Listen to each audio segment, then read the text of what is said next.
Je vous propose de recommencer la session de cet après-midi. Donc on va commencer par un exposé de Christophe Denis, qui travaille un peu partout. À un moment, tu travaillais à EDF. Je ne sais plus si tu travailles encore à EDF et qui est aussi à Sorbonne Université. D'accord. Donc il va nous parler d'éthique et d'éthique de l'IA. Ça, c'est un concept intéressant et appliqué au domaine de la santé. Moi, il va falloir que je m'absente cet après-midi, donc j'en profite pour vous remercier d'être venus. Je pense que l'après-midi sera aussi passionnant. Enfin, moi, j'ai adoré ce matin. J'espère que c'est un sentiment partagé. Je pense que cet après-midi, ça va être aussi intéressant que ce matin. Donc, je reste encore un peu pour écouter l'exposé de Christophe et je vous souhaite une excellente après-midi.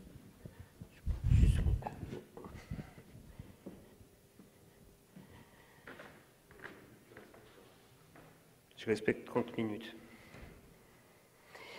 Je vais déjà les mettre. C'est pas une bonne idée.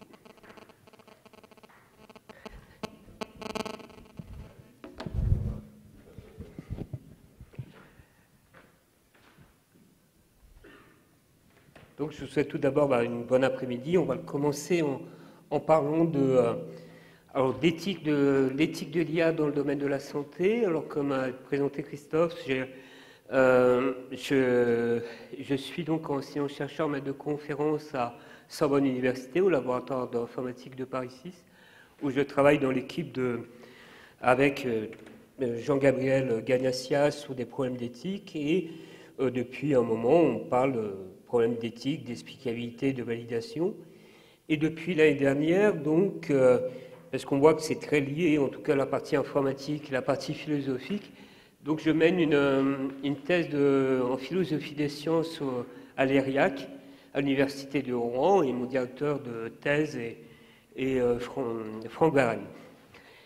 Donc l'éthique de l'IA dans le domaine de la santé, alors la première chose, c'est qu'on pourrait imaginer, quand on parle d'éthique de l'IA, qui est quelqu'un, en plus comme on s'appelle l'association Aristote, qui soit en Keaton et qui me dit, mais avant de me parler d'implémentation d'éthique, qu'appelles-tu éthique de l'IA? Et pour moi, par exemple, il y a déjà des dilemmes éthiques. C'est l'histoire, c'est pas de dire si, comme on a vu dans les tables rondes, si l'IA c'est forcément bien ou mal dans la santé, mais l'éthique prend toute sa place pour résoudre des dilemmes éthiques. Et il faut, à mon avis, aussi faire la différence, et qui n'est pas forcément tout le temps vrai. Est-ce que c'est des problèmes éthiques? Est-ce que c'est des problèmes de validation? Est-ce que c'est des problèmes de déontologie? Est-ce que c'est des problèmes juridiques? Et en quoi, par exemple, l'éthique, en fait, essence, c'est des fois de résoudre des valeurs qui peuvent être en tension. Par exemple, le dilemme éthique, par exemple, dans la santé, c'est de faire bénéficier des innovations de la technologie, par exemple, tout en respectant l'autonomie et le bien-être des patients. Donc on peut avoir différents dilemmes à résoudre. Alors, déjà, c'est pas... Je vais redonner...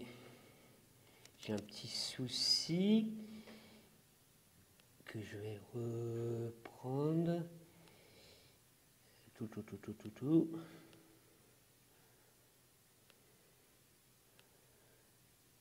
Hop, j'ai pas là-dessus la bonne version, je suis désolé, mais ça va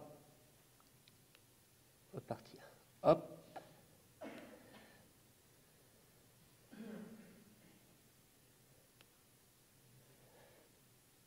Alors le plan de l'exposé, c'est de déjà présenter un peu avec mes mots l'éthique et la santé, de voir l'IA comme un bras armé pour répondre à la mutation en cours de la santé, comme on avait dit, avec les problèmes de population vieillissante, etc., de chronisation et d'un budget qui est, en tout cas avec la politique actuelle, qu'on le souhaite ou qu'on le déplore, qui vient plutôt à une stagnation, mais en tout cas pas une augmentation. Quelque chose, des aspects aussi, alors il y a beaucoup de travaux à la fois de différents instituts ou même de la Commission européenne pour aller vers une IA digne de confiance. Et j'aimerais finir pour savoir, si on fait ça, est-ce que tout est réglé d'un point de vue éthique? Et l'idée, c'est aussi, est-ce qu'on ne peut pas imaginer une IA au service d'une santé qui soit conviviale? Alors, l'éthique et la santé en quelques mots. Alors, j'aime bien faire la distinction quand même étymologique un peu entre éthique et morale. Donc la morale, c'est plutôt une approche latine, donc avec des énoncés, des règles de conduite, et l'éthique qui vient un peu du grec ethos, qui cherchait un peu à établir le fondement de ces règles. Et par exemple, ça prend en compte sur... Alors là, si on est sur l'intelligence artificielle, après on a différents champs disciplinaires de l'éthique, mais on a l'éthique appliquée, c'est-à-dire porte sur des situations concrètes, souvent des enjeux éthiques. Par exemple, ça va être sur la bioéthique, etc., sur la biologie, etc. Et la déontologie, qui est un peu différente quand même, c'est des obligations que des personnes sont tenues de respecter dans le cadre de leur profession, par exemple la déontologie médicale, etc. Alors, quelque chose que les dilemmes éthiques n'ont pas attendu, bien sûr, l'IA pour apparaître.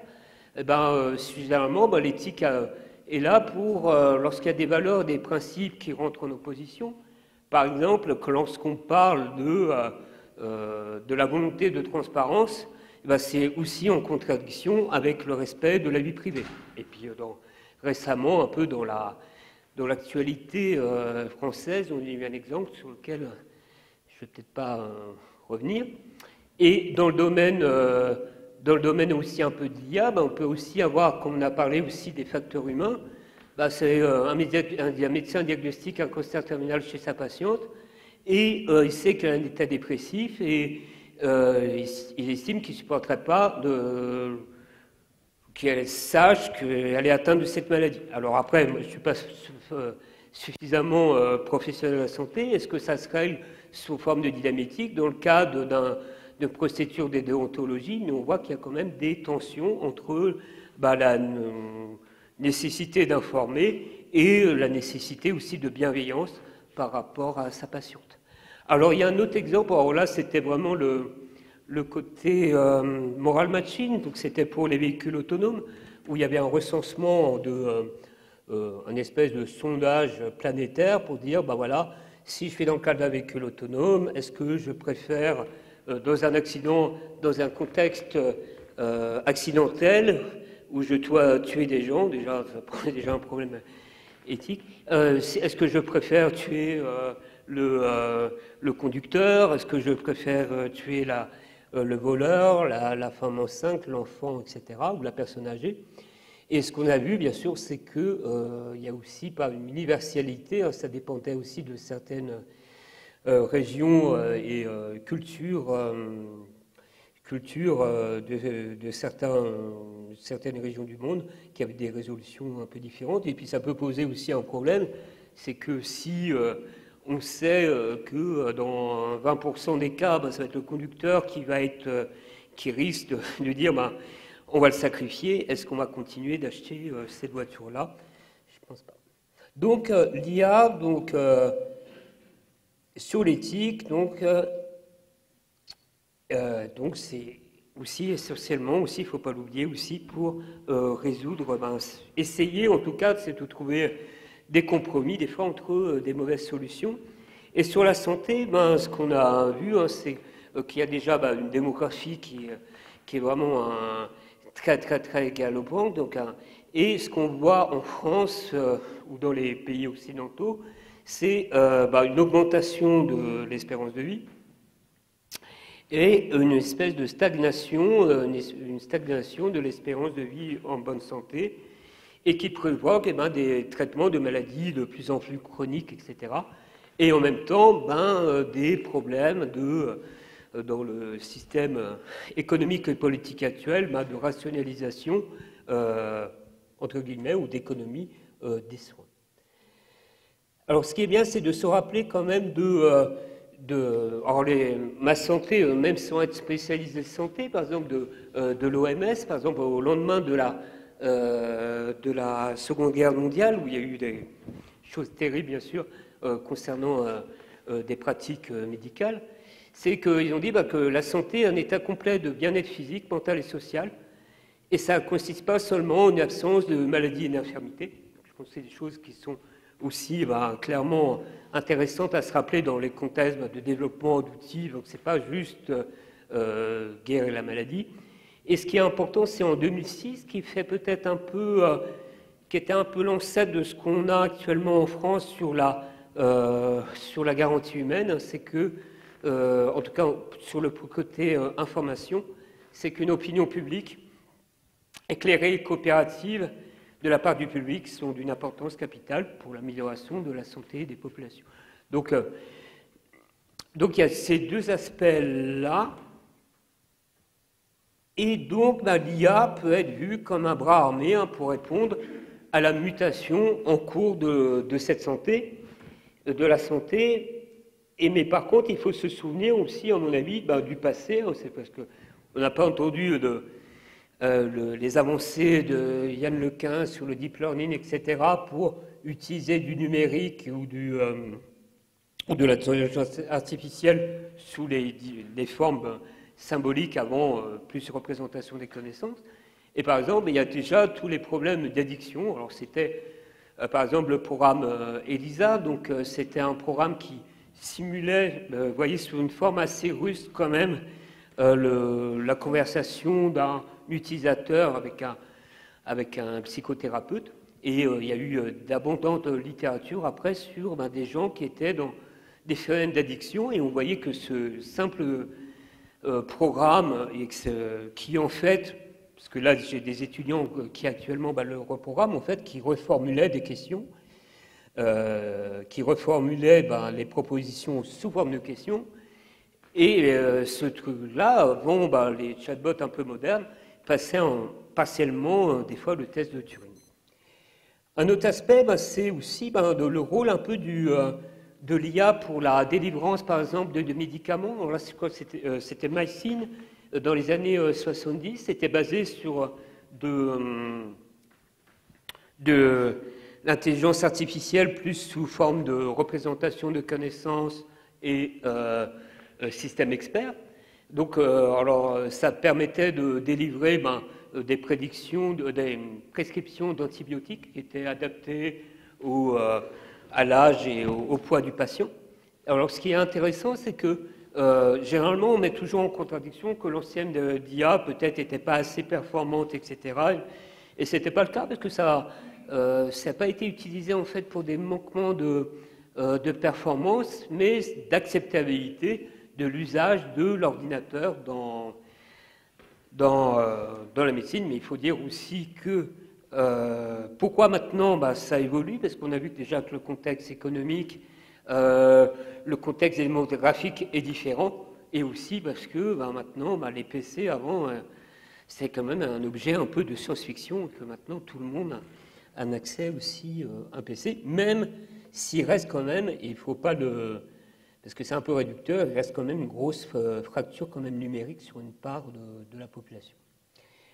Alors, un compromis entre la réduction des coûts et d'amélioration de la qualité des soins, l'IA peut aider dans l'intersection sur cette médecine un peu de type 4P, qui soit à la fois prédictive, préventive, personnalisée, participative. Donc une fait de réduire les soins et en espérant améliorer le coût des soins et améliorer la qualité. Donc c'est en lien avec différentes branches de la médecine. Donc on dit, voilà, l'IA, ça peut être un bras armé pour tendre vers la solution un peu de ces deux tensions. On a plus de gens avec des maladies chroniques à soigner. On n'a pas forcément un budget aussi qui va augmenter comme cet accroissement de nécessité de soins. Et aussi quelque chose que j'ai oublié, c'est qu'il ne faut pas vivre aussi qu'entre occidentaux, mais aussi toute une partie aussi de la population mondiale aussi qui nécessite d'avoir un accès aux soins. Alors, vers une IA digne de conscience, digne de confiance, quel lapsus, alors, qu'est-ce que j'ai listé? Un peu les talons d'Achille bah, ça reste aussi l'explication des résultats produits par les algorithmes d'apprentissage machine. Alors je distingue, on verra un peu, entre le mécanisme, les réseaux de neurones, etc., qui est l'explication déjà des algorithmes d'apprentissage machine et les résultats qui sont produits. Parce qu'on a tendance des fois à en parler par transparence, qui est un mot vraiment polysémique. Est-ce que on veut tout comprendre du réseau de neurones ou on veut comprendre les résultats qui sont produits et quels sont les effets, etc. La prise en compte aussi des cas nouveaux exceptionnels, parce que si on base par exemple sur l'apprentissage machine, il ne faut pas oublier que c'est sur des historiques où il y a des cas nouveaux, en fait. La grosse crainte, c'est que ça veut dire que la personne qui est vraiment dans les canons un peu moyens, etc., des stades, va être bien soignée, et celui qui est un peu particulier ne le soit moins. Et ça peut être aussi, on a oublié dans notre base d'apprentissage, parce que c'est sorti, c'était traité différemment, certaines pathologies.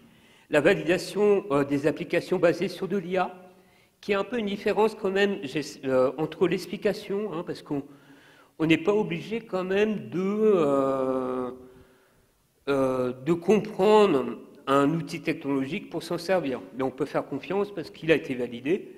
Et par exemple, c'est typiquement le cas, même sans véhicule autonome, si vous prenez votre véhicule, vous n'êtes peut-être pas un super expert de mécanique, mais vous l'utilisez quand même. Mais ça a été validé, etc., par des protocoles. Et quelque chose aussi en lien aussi avec les facteurs humains, et que je vois aussi, alors là c'est plus le côté médecine aussi peut-être de ville, etc., c'est la relation empathique entre soignant et soigné, qu'on n'arrive pas trop encore, même d'un point de vue médical, il y a de la recherche dessus, ce que je disais un peu Axel Kahn appelait un peu tout ce qui est un peu la bobologie et qui participe comme un médicament à la guérison du malade. Et au bien-être aussi du malade, puisque comme je vous rappelle, dans l'OMS, il y avait aussi cette notion qui est importante. Alors sur les 7 principes, alors j'ai mis 7 principes, c'est le principe à obtenir une IA de confiance. Alors je ne vais pas aussi trop, parce que je n'ai pas beaucoup de temps dans mes 30 minutes qui me sont accordées. Et donc, qu'est-ce que je voulais dire? Donc là, il y a eu beaucoup de choses sur, on dit, voilà, pour avoir une IA de confiance, par exemple, vous avez ces guidelines, et on fait, par exemple, des prises en compte de la redevabilité. Alors, des choses qui sont assez importantes, c'est qu'on commence maintenant, parce que je fais partie d'un groupe un peu on réfléchit, on expertise des projets H2020 à la Commission européenne. Quand il y a une solution d'IA, on dit, prouve-nous que quand même, c'est la partie technical robustness and safety, que l'algorithme que tu proposes va bien répondre aux spécifications que tu mentionnes. Et on est bien conscient que quand même, ça nécessite aussi des travaux de recherche, parce que c'est un problème ouvert. Et moi, je voudrais plus aller sur le côté transparence, parce que le transparence quand même, alors là, c'est juste, je ne vais pas rentrer beaucoup parce que Bénédicte va certainement en parler mieux que moi. C'est aussi sur l'article 11 de la loi bioéthique, où par exemple, vous voyez, il y a marqué que les concepteurs d'un traitement algorithmique doivent s'assurer de la transparence du fonctionnement. Mais et puis il y a aussi des choses qui sont un peu plus, mais que dira Bénédicte, c'est aussi sur la garantie humaine. Mais qu'est-ce qu'on entend par transparence? Parce que sinon, déjà, est-ce que la transparence, c'est bien, l'opacité, c'est le mal? Il ne faut pas oublier que quand même, le renouveau de l'IA, ça a été parce qu'on a utilisé des modèles opaques. Parce que si on avait des modèles transparents comme avant, des réseaux de neurones assez simples, ils n'étaient pas beaucoup utilisés. Et un modèle transparent, comment on peut le dire? C'est l'ensemble du cheminement qui a conduit à une prise de décision peut être suivi et évalué. Et le modèle opaque, ce qui fait sa force, en fait, c'est que c'est une combinaison statistique de signaux faibles qui sont non intuitifs par l'humain. Par exemple, je vous encourage par exemple à le dire, si vous n'avez pas lu le livre de Yann Lequin qui montre bien ceci. Et le paradoxe, c'est qu'on veut souhaiter un peu de transparence, alors que, comme je l'ai dit, le renouveau de l'IA a été rendu possible par l'utilisation de ces modèles. Or, pour moi, pour transparence, quand on est en face, par exemple, d'un malade, la transparence, c'est de dire, de parler, par exemple, sur les avantages et les risques d'une prédiction, quels ont été les facteurs influents qui l'ont amené, et donc sur l'explication, sur les causes d'une prédiction. Et il ne faut pas oublier quand même, donc on a eu des exemples récents, c'est aussi, ça pose aussi, alors il y a aussi encore des dilemmes entre la transparence et aussi la tyrannie un peu aussi de cette transparence. C'est qu'on est dans une société maintenant où toute opacité suspecte de cacher des pratiques douteuses et on veut rendre tout transparent sans regarder comment ça peut avoir des impacts sur nos sociétés. Alors c'est pour ça que nous, en tout cas dans mes travaux de recherche, je suis plus sur une explication et sachant tout de suite que lorsque je pose le problème d'explication, j'ai déjà, donc là il y a un excellent papier de Time Muller qui fait à peu près 40 pages, qui a dit que les modifications et les bénéfices de cette transparence-ci que j'appelle explication va dépendre du contexte, va aussi dépendre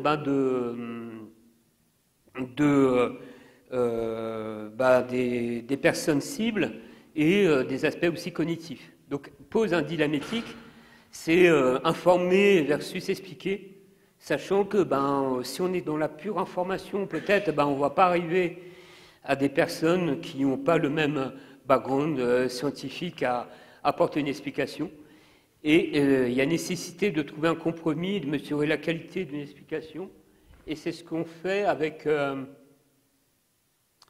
ici. Alors notre idée, c'est on essaie de fournir des explications éthiques des sorties des applications médicales à base d'IA, et on les considère comme des boîtes noires. Et la collaboration qu'on mène avec une start-up qui s'appelle Craftai, qui a fait d'autres exposés dans des séminaires précédents à Aristote. Et là, avec un stagiaire, on essaie de mettre vraiment de manière empirique un protocole qualitatif d'explication. Alors, j'ai presque fini, mais je pense que le plus important, c'est de se dire, est-ce que si on fait tout ça, si on a nos règles de fonctionnement, etc., est-ce que tout est réglé d'un point de vue éthique? Je dirais que non, parce que, et là je vais faire appel à mon collègue Jean-Gabriel Ganassia, il dit que voilà, on a aussi, c'est pour ça que j'appelle en fait mon exposé l'éthique de l'IA, parce que l'éthique de l'IA, c'est pas juste par contrôler ou opposer des applications, il faut voir aussi l'application comme l'IA, comme un partenaire pour aller vers une société qui soit meilleure. Meilleure dans quel sens? Après, ça dépend de ce qu'on dit. Et moi, je me suis beaucoup inspiré d'un philosophe, Ivan Illich, qui avait déjà fait certaines critiques de la société moderne ou postmoderne. Et dans différents ouvrages, par exemple, il avait analysé, par exemple, sur l'entreprise médicale, qui disait, attention, la colonisation médicale de la vie quotidienne aliène les moyens de soins, dans un livre qui s'appelait Némésis, et l'entreprise médicale menace la santé. Il faut savoir qu'il a vraiment, en plus, appliqué pratiquement, parce il a été, dans les années 80, donc il a eu un cancer, et il a dit, je préfère pas suivre tous les traitements qu'on me dit et je vais vivre la fin de ma vie en bonne santé. Et des choses aussi assez intéressantes sur la notion de convivialité d'outils, qui doit répondre à 3 exigences: être générateur d'efficience sans dégrader l'autonomie personnelle et élargir le rayon d'action personnelle. Alors vous allez dire que c'est philosophique, etc., mais nous, ce qu'on essaie de faire, c'est de mettre des critères à la conception d'outils pour respecter ces choses-là. Il y a un truc aussi que je n'ai pas parlé, mais que je pourrais aussi en parler, c'est qu'en termes d'éthique aussi, on ne vit pas aussi les humains isolés, on est aussi dans une planète, et qu'il disait l'homme moderne a du mal à penser le développement de la modernisation en termes d'abaissement plutôt que d'accroissement de la consommation d'énergie. Alors là, je vais arriver à mon slide de conclusion. Donc, c'était pour rappeler que quand même, oui, on vit quand même sur une planète en situation de burn-out. Par exemple, là, c'est le nombre de planètes, de ressources planétaires utilisées par différents pays avec des inégalités aussi assez fortes. Alors, quelles sont l'idée? Donc, on parle beaucoup d'éthique par design et on essaye de dire de convivialité par design, c'est de définir des règles de convivialité qui, dans la conception de solutions d'IA, minimisant le coût énergétique. En fait, l'idée, c'est de dire, c'est que pour l'instant, quand on développe, on conçoit des algorithmes d'apprentissage machine, le juge de paix, c'est la minimisation d'un critère statistique. Mais si on dit, et qui demande des fois beaucoup de ressources de calcul. Et on peut se dire, si moi, mon but, c'est d'avoir des systèmes conviviaux et avec des qualités d'explication données, je ne suis pas forcément obligé d'aller très loin dans mon deep learning. Voilà, j'ai presque avant-dernier. Donc l'idée, c'est bien ça, c'est de développer un peu un nouveau disque Alicon comme celui. C'était juste pour l'anecdote, c'est que ça a été mis en œuvre au XIIe siècle par Hugues de Saint-Victor sous l'actuel Place Jussieu. Et je finirai, là, on ne peut pas me couper, presque. Et voilà, en guise de conclusion, moi je laisse Albert Camus. Et moi je pense que c'est aussi important là sur nos enjeux, c'est vraiment. De dire, voilà, on ne peut pas attendre de solutions un peu parfaites et de belles morales, on est dans des compromis, etc. Et que on doit marcher vers ces deux buts. Et la clé, quand même, c'est de la collaboration scientifique aussi interdisciplinaire avec des informaticiens, des philosophes, des anthropologues pour résoudre ces problèmes complexes. Je vous remercie.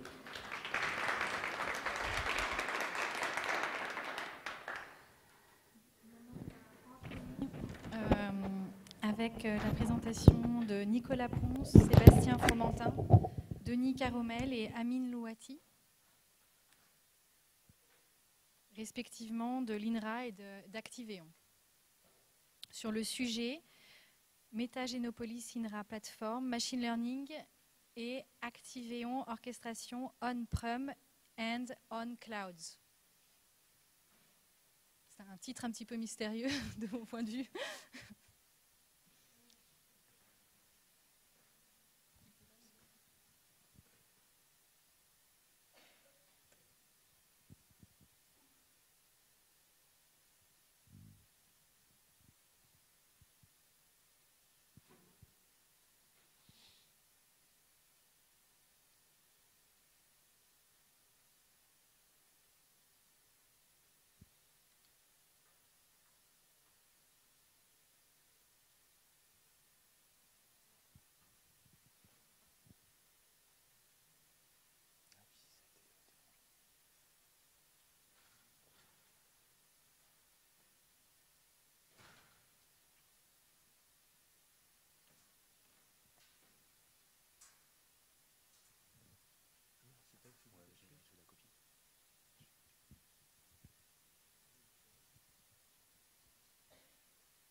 Bonjour, donc on va faire une présentation à 3 voix, donc moi, Denis et puis Sébastien, pour vous présenter en fait une plateforme d'analyse du microbiote intestinal qu'on a mis en place au niveau de l'unité Metagénopolis, donc c'est une unité de l'INRAE, et qui a été développée en partie en collaboration avec la société Activeon, donc qui est représentée par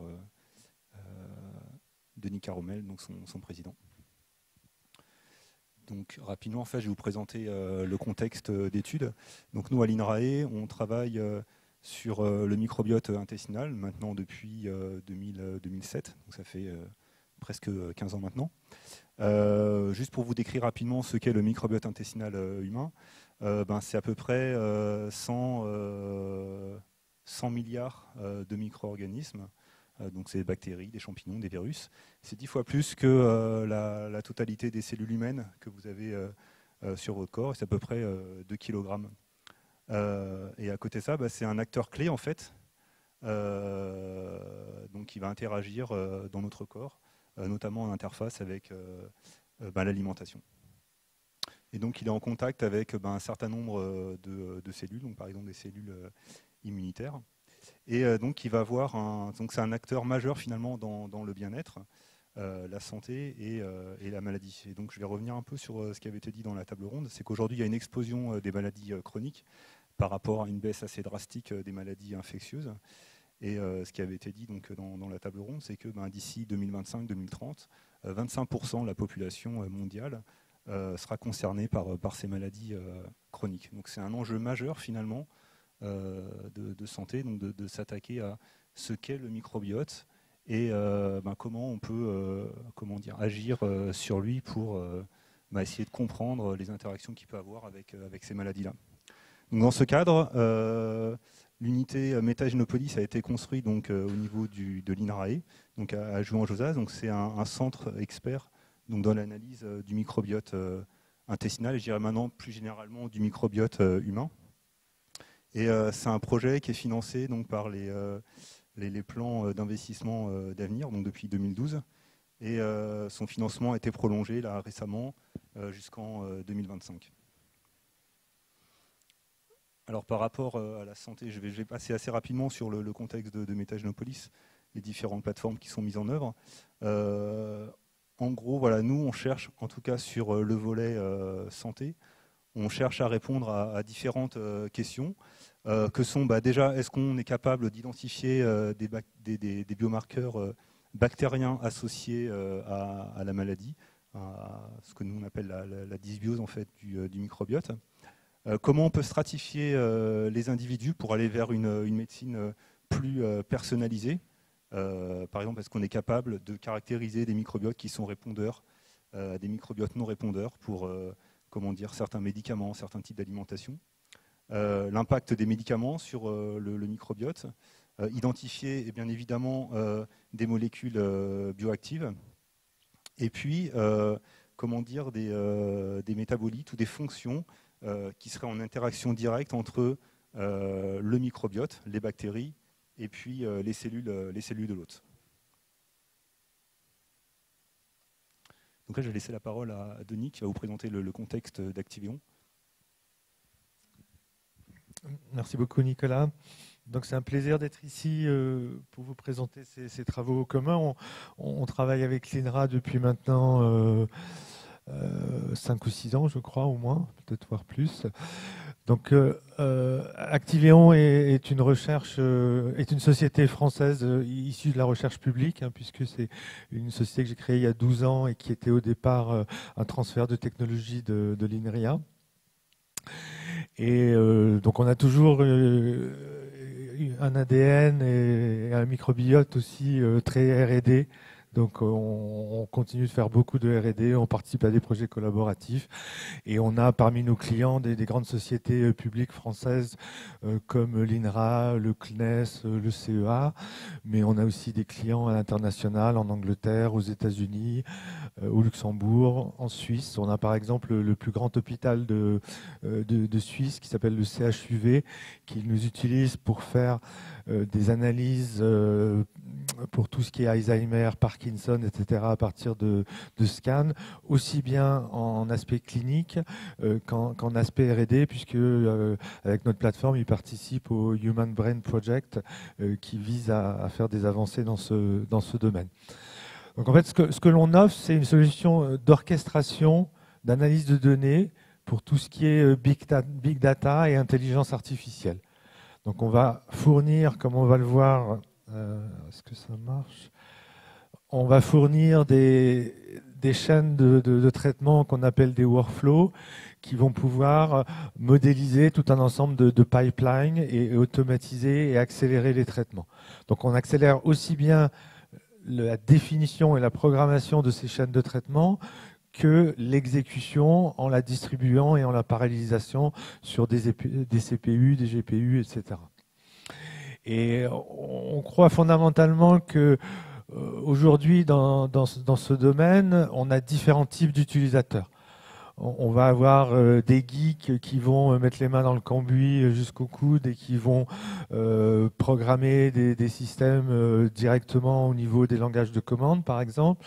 Et puis, on a aussi bien par exemple, des médecins cliniciens, praticiens purs qui vont juste lancer des traitements d'analyse dont ils peuvent avoir besoin pour un patient donné.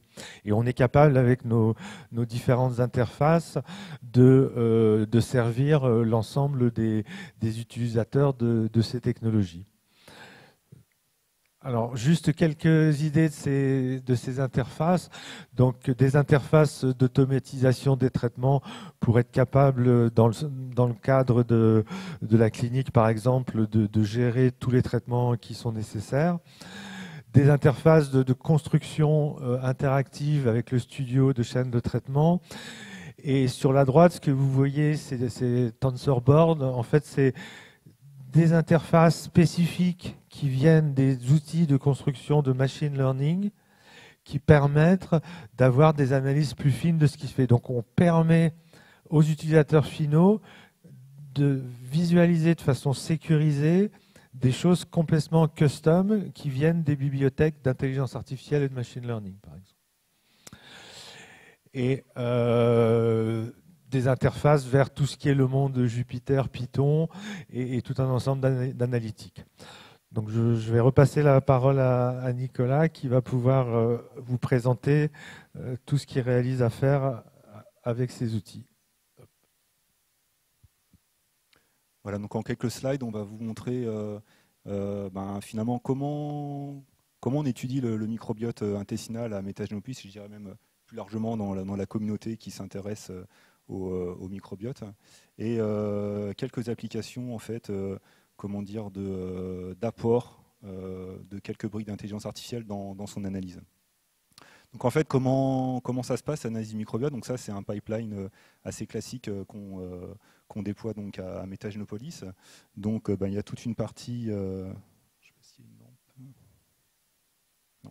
Il y a toute une partie donc de design du projet. Donc on va discuter avec le partenaire, qu'il soit industriel, clinicien ou académique, pour finalement monter l'analyse, décider finalement du nombre de patients à inclure ou pas dans l'étude, pour que la puissance statistique soit suffisante. Ensuite, on va collecter les différents échantillons. Donc, il y a tout un système de biobanking en fait, qui a été mis en place à Métagénopolis, à la fois pour collecter et stocker les échantillons, et puis extraire leur ADN. Donc, l'ADN qu'on va extraire, c'est l'ADN finalement microbien. On va travailler essentiellement sur des échantillons de fesses, qui est le proxy finalement pour analyser le microbiote intestinal. Mais on travaille aussi de plus en plus sur le microbiote de la bouche. Ensuite, une fois que l'ADN est extrait, on va le séquencer. Donc pareil, on a un plateau de séquençage donc, à Jouy pour ces tâches-là. Et finalement, les millions de séquences qu'on va générer, donc qui vont représenter le microbiote intestinal, on va le passer dans un certain nombre de moulinettes bioinformatiques pour en extraire le maximum d'informations. Donc pour ça, qu'est-ce qu'on fait? On va se baser sur des catalogues de gènes de référence, des catalogues d'espèces des références qui sont le plus représentatif de l'écosystème qu'on étudie. Donc pour le microbiote intestinal humain, on a un catalogue en stock aujourd'hui de 10,4 millions de gènes. C'est à peu près entre 2 et 2500 espèces.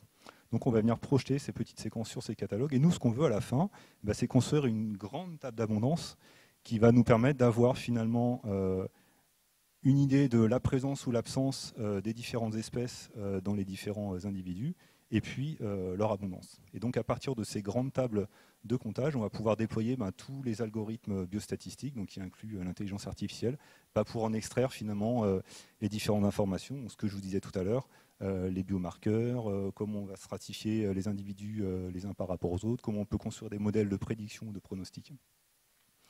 Alors, dans tout ce pipeline, il y a des étapes cruciales en fait, qui vont tout conditionner. Ce que je vous disais, c'est comment on va collecter les échantillons, comment on va les conserver, comment on va les processer. Donc, essayer d'avoir des méthodes les plus standards possibles et reproductibles, notamment dans la façon d'extraire les ADN.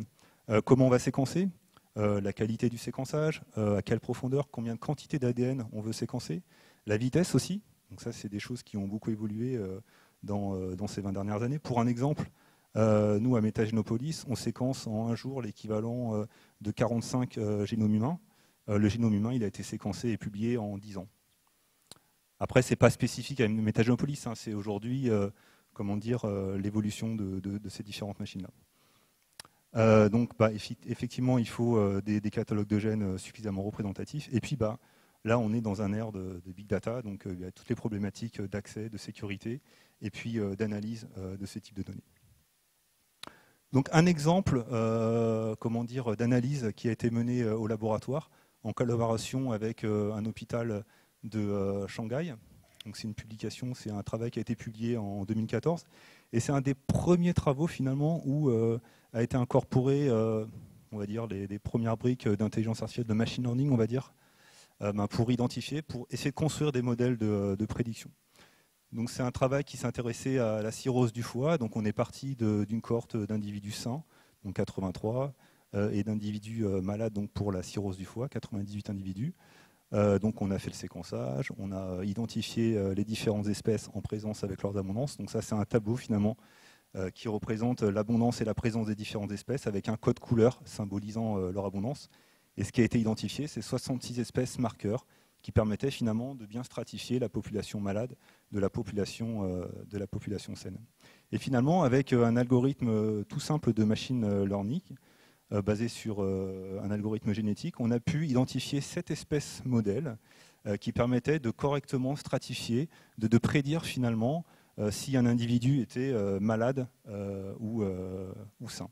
Alors ce qu'il faut savoir, c'est que pour la cirrhose du foie, la manière de diagnostiquer la maladie est assez invasive, c'est à base de biopsie principalement. Donc si on est capable finalement, juste à partir d'un prélèvement de selles, d'identifier si la personne est malade, enfin saine ou malade, ou finalement est à un stade assez grave dans la maladie, ça peut simplifier, je dirais, ou en tout cas améliorer les méthodes de diagnostic. Et donc ce qu'on voit effectivement, c'est que ce modèle-là, donc si on projette ça sur une courbe de ROC, on a une AUC de 95% dans la cohorte de discovery, et dans une cohorte de validation, d'autres individus complètement indépendants de cela, on atteint des scores tout aussi satisfaisants.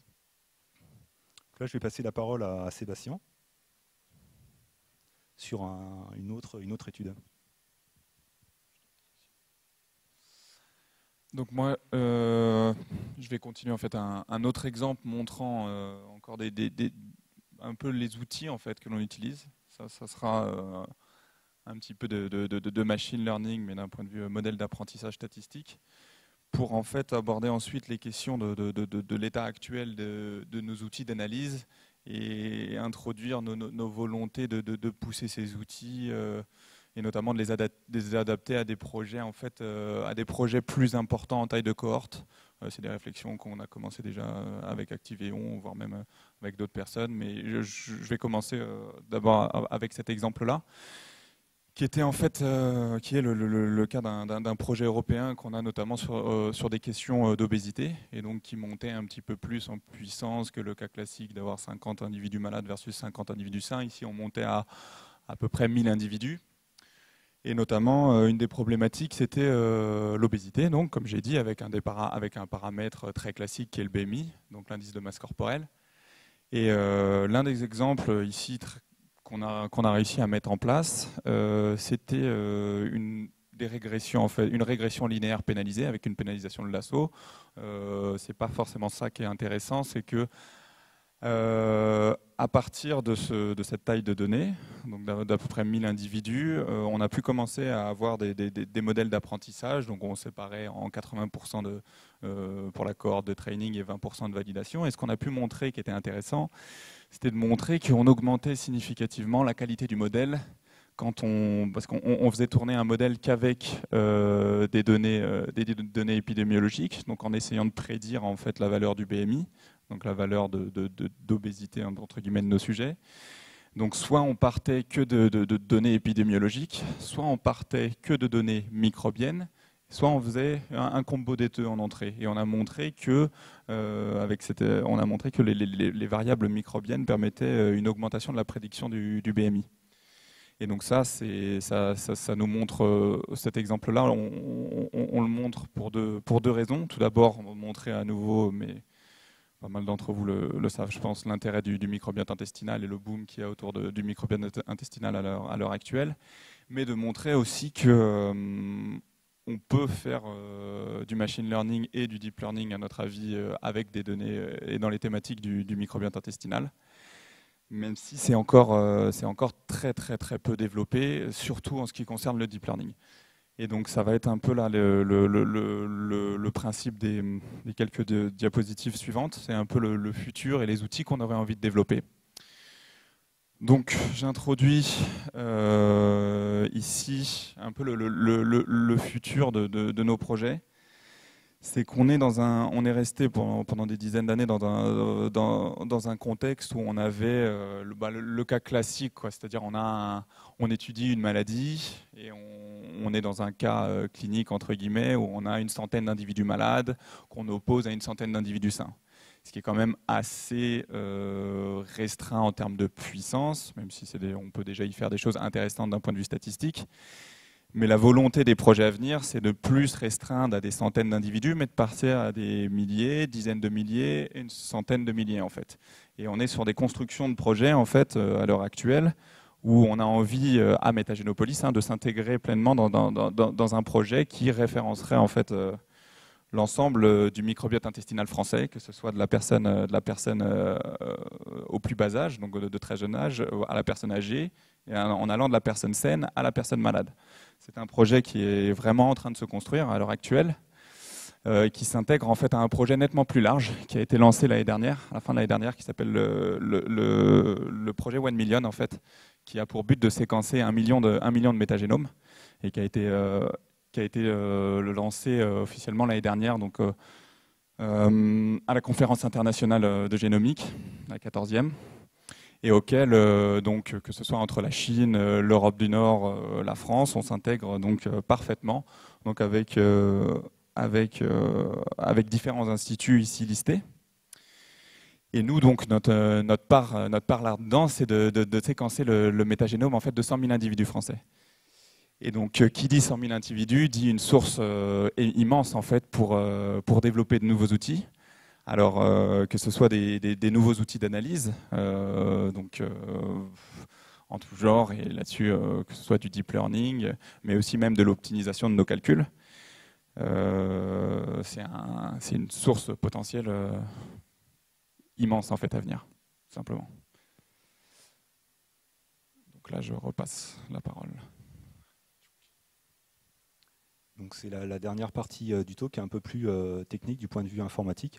En fait, c'est comment finalement on a toutes les réflexions qu'il y a eu sur l'évolution de la plateforme de traitement bioinformatique et biostatistique AMGP, donc en collaboration Activeon, pour répondre finalement à ces nouvelles problématiques, donc les 100 000 métagénomes français et puis le million de métagénomes internationaux. Donc c'est assez rigolo parce que c'est une réflexion qu'on a eue bien avant l'arrivée en tout cas cette réflexion sur ces projets de métagénome, quelque chose qu'on avait entamé il y a maintenant presque 1 an et demi, 2 ans avec Activeon, et qui est finalement complètement cohérent avec les nouveaux projets scientifiques arrivés. Donc rapidement, en fait, en termes d'architecture, nous, ce sur quoi on se base, sur la solution proactive, donc qui a été présentée par Denis. Donc vous avez en fait à gauche l'infrastructure informatique telle qu'elle est aujourd'hui à Métagenopolis, donc qui inclut aussi le traitement, enfin en tout cas le séquençage ADN. Vous avez l'ADN qui arrive, qui est séquencé, qui va alimenter nos bases de données. Donc aujourd'hui, on stocke presque 3,3 pétaoctets de données. Ces bases de données, elles sont en interaction avec le logiciel Proactive. Et les différents calculs donc, sont distribués sur un cluster, un petit cluster de 500 cœurs de calcul.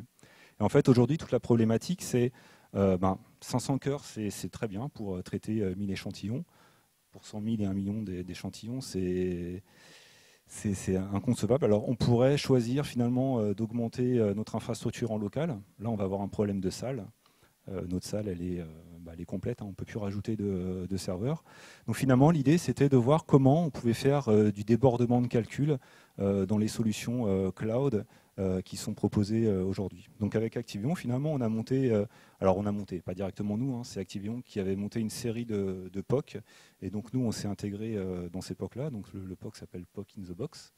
Et on a fait un test finalement de débordement des calculs qu'on fait quotidiennement, donc dans la solution Microsoft Azure. Et donc là, ce qu'on cherchait à voir, c'est est-ce que nos calculs sont facilement déployables dans une solution cloud? Quel est le coût? Quelles sont les contraintes en termes de transfert de données? Et puis, en termes de sécurité de données, bien évidemment. Donc on s'est basé sur un workflow classique. Il a l'air complexe comme ça, mais bon, il fait le job. Donc c'est un peu ce que présentait Activion tout à l'heure. Donc on a une série de sous-tâches en fait qui vont partir de l'échantillon brut qui est séquencé, puis on va lui appliquer tout un certain nombre de process jusqu'à avoir la grosse table d'abondance et puis tous les traitements qui s'en suivent derrière. Donc on a déployé la solution dans le cloud avec une stratégie en fait, qui visait à avoir en fait, un accès assez élastique aux ressources et dynamique pour finalement avoir un contrôle assez précis de ce qu'on faisait dans le cloud et puis des coûts qui s'en suivaient. Donc la stratégie qui a été adoptée, c'est on a un job, il est découpé en un certain nombre de tâches. Le scheduler calcule le nombre de machines qu'il a besoin.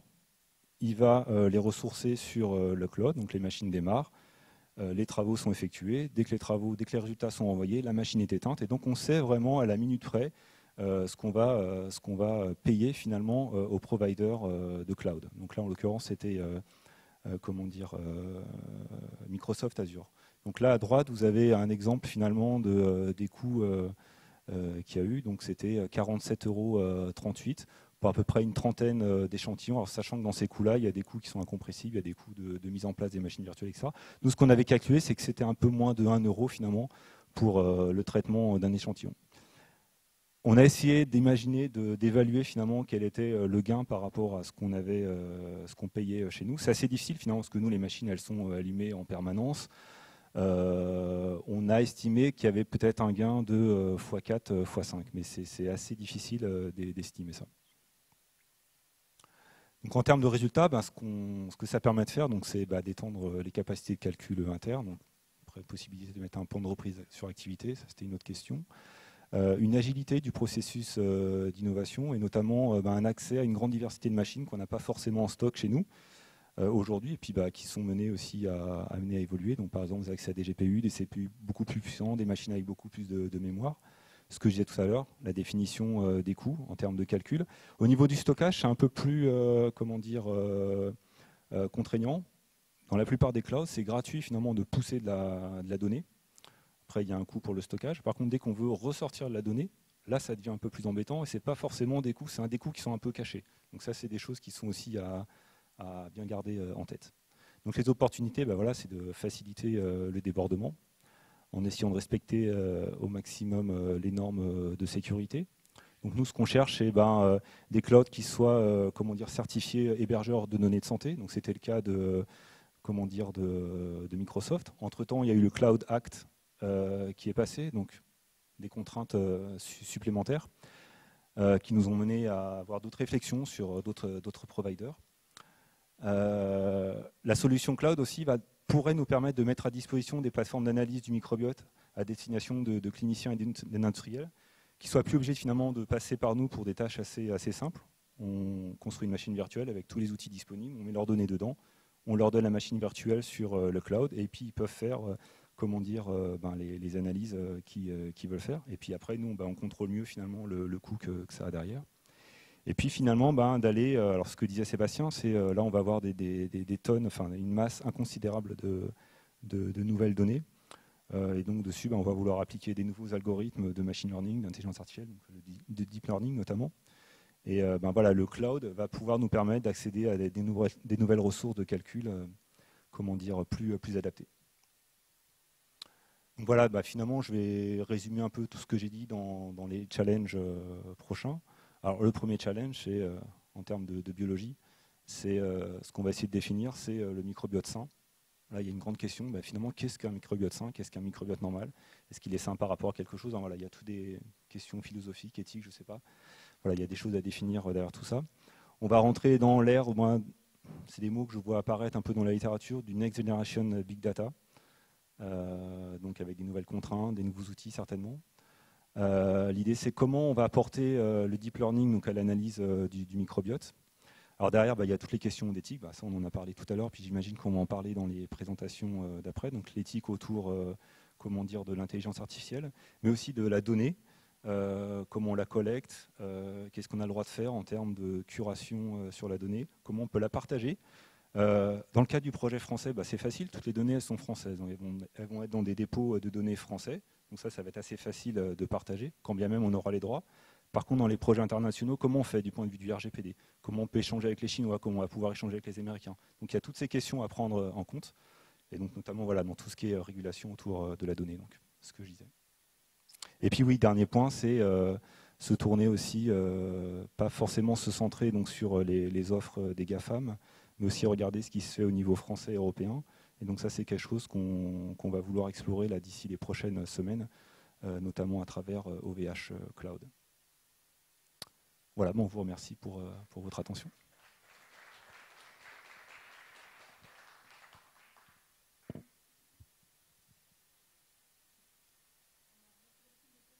Questions rapidement dans la salle.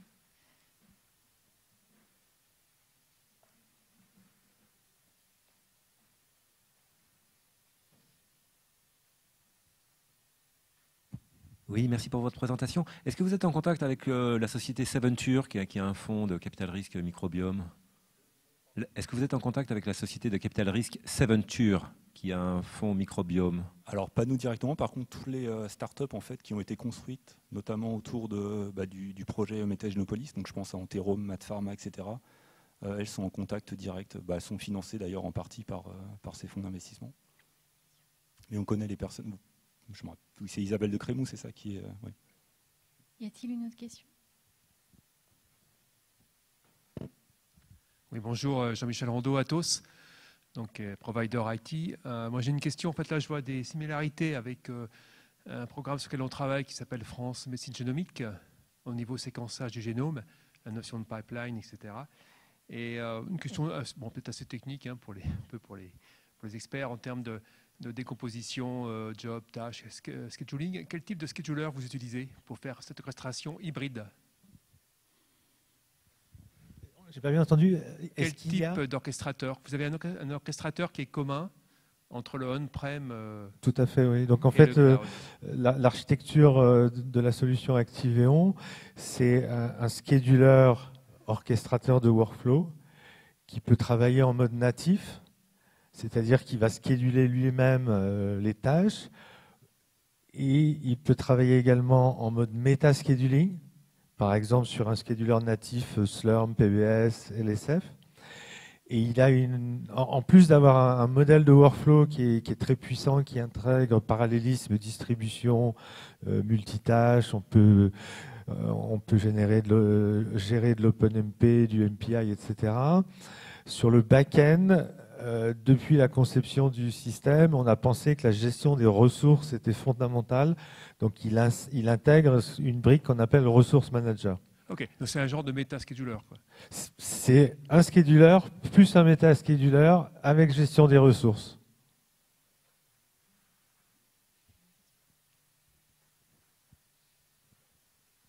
Alors Alors la dernière question. Bonjour, merci. Je voulais savoir si vous aviez imaginé de faire du séquençage de microbiote, mais dans la durée avec vos cohortes. J'imagine que oui. Et est-ce que ça apporte quelque chose dans justement dans l'évolution, dans le suivi de l'évolution des personnes? On en a plusieurs en fait. On a eu plusieurs projets avec des suivis dans le temps. On a plein d'exemples, parce que je crois que le nombre de projets qu'on a eu depuis la création de Métagénopolis dépasse les 100 projets. On a eu plusieurs exemples dans le cadre de projets cliniques, en fait, où par exemple ils administrent, où on a un suivi par exemple d'un régime, où en fait on suit à 2 temps ou à 3 temps des individus, et ça se fait de manière très commune dans nos projets. Ouais. Et j'ai une deuxième question hyper rapide. Sur la partie données, vous avez choisi Azure, mais pourquoi est-ce que vous n'avez pas choisi directement un hébergeur français ou européen? Parce qu'il en existe. En fait, pourquoi on s'est tourné tout de suite sur Azure? Donc en fait, le test il a été entamé en 2018, et à l'époque c'était le seul provider sur le sol français qui avait la certification hébergeur de données de santé. Entre-temps, il y a eu Amazon, etc. et OVH Cloud. Je crois qu'ils ont été certifiés dans le courant de l'année dernière. Et c'est pour ça en fait que là, on veut lancer le test avec eux, parce que du point de vue réglementaire, ça sera beaucoup plus carré. Enfin, je ne dis pas que les providers américains ne sont pas du tout carrés sur ce genre de réglementation, mais en tout cas, c'est du point de vue de ce que nous impose l'Europe, ça sera beaucoup plus facile de continuer avec des providers comme ça. J'en ai une toute petite dernière. Est-ce que vous croisez vos données métagénomiques en lien au microbiome avec d'autres jeux de données, comme par exemple l'exposome, toutes les données environnementales ou des choses comme ça? En fait, d'un point de vue environnemental, on le fait en fait, parce qu'on considère, on a déjà une façon d'analyser aujourd'hui, un pipeline d'analyse qui intègre que ce soit en fait ce qu'on va appeler toutes les métadonnées, que ce soit métadonnées cliniques, démographiques, environnementales, voire même les paramètres d'alimentation, enfin, tout le métabolisme et tout en fait les paramètres microbiens. Et on a une capacité d'intégrer en fait en multi-omics toutes ces données ensemble, oui. Et donc les données environnementales, c'est assez peu fait à l'heure actuelle d'un point de vue environnemental. Si votre question est spécifique sur l'environnement, on a travaillé nous sur quelques paramètres, mais qui ne sont pas forcément très détaillés, que ce soit le niveau de sédentarité, le niveau d'activité physique, voire même on a un tout petit peu de problématique sur la région, le fait d'être dans une ville, ou plutôt enfin de la zone en fait de l'individu, mais c'est quand même globalement dans toutes les omics disponibles, le côté environnemental c'est celui qui est le plus limité à l'heure actuelle, mais plus dans le fait que on en a moins en fait d'un point de vue disponibilité. Alors je ne sais pas si c'est parce que les gens le voient connecté de manière moins directe avec le microbiote, sûrement j'imagine, mais ce n'est pas un problème de capacité d'intégration, c'est plus qu'on en a moins dans nos projets à l'heure actuelle. D'accord. Merci beaucoup pour votre présentation brillante. Et maintenant nous allons accueillir Alexandre Templier de Quinten pour un exposé sur l'exploitation des données numériques des patients et du recours systématique aux GAFAM. Bonjour. Vous avez tenu votre présentation à Christian ?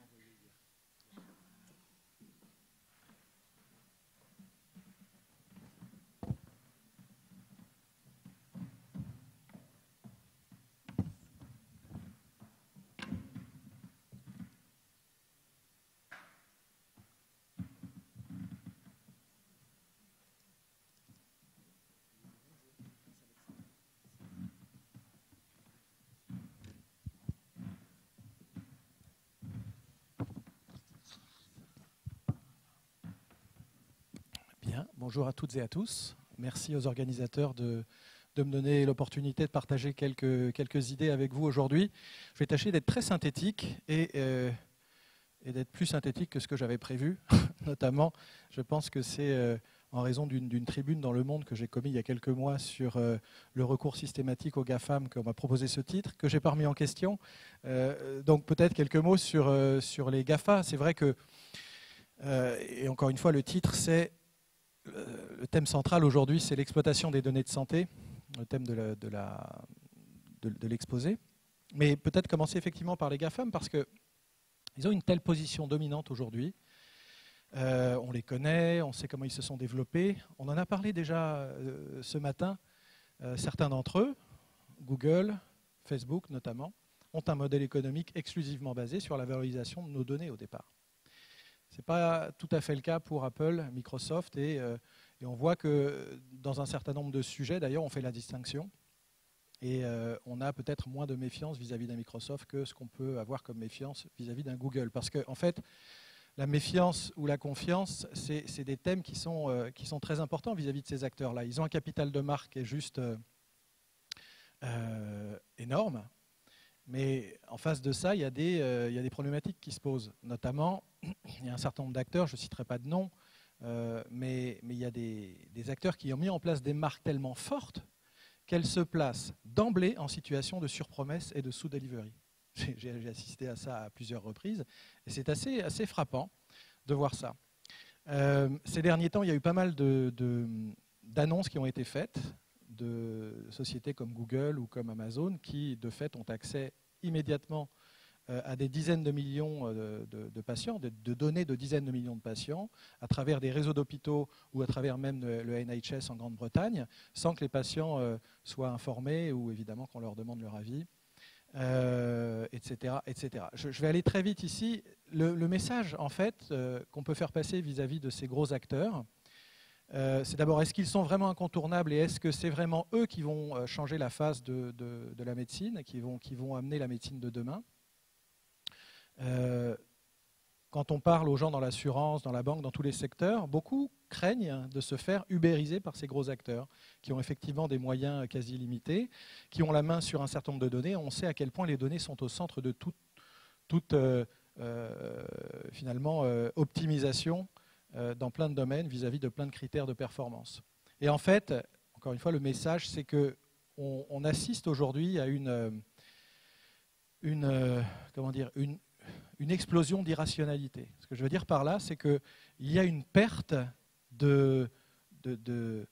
d'enracinement dans les faits, quoi. C'est-à-dire que du tout deep learning à la singularité, on est dans le tout irrationnel. Et pourquoi? Parce que le marché explose là-dessus et puis on a envie de choses simples, on a envie de choses simples à comprendre, quoi. On ne s'embarrasse pas de la moindre complexité. Et c'est un tort probablement, et c'est ce que je vais essayer d'illustrer là, à travers cette expérience effectivement qu'on a acquise chez Quinten. Quinten, c'est une société française qui a bientôt 12 ans, qui est pionnière dans le domaine de l'intelligence artificielle appliquée à l'amélioration de la performance des entreprises. En fait, notre métier, c'est de rendre les organisations apprenantes, par la data évidemment.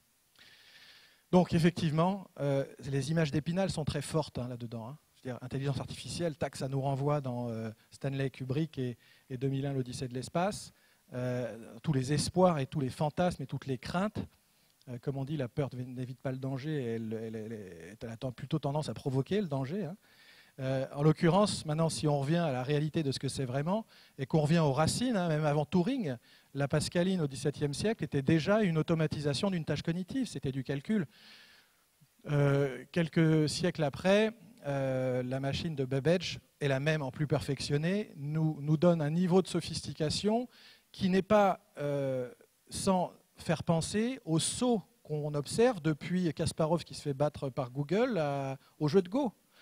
On y vient d'ailleurs. Entre les deux, Alan Turing, qui est perçu comme le père de l'intelligence artificielle, il l'est en posant le jeu de l'imitation.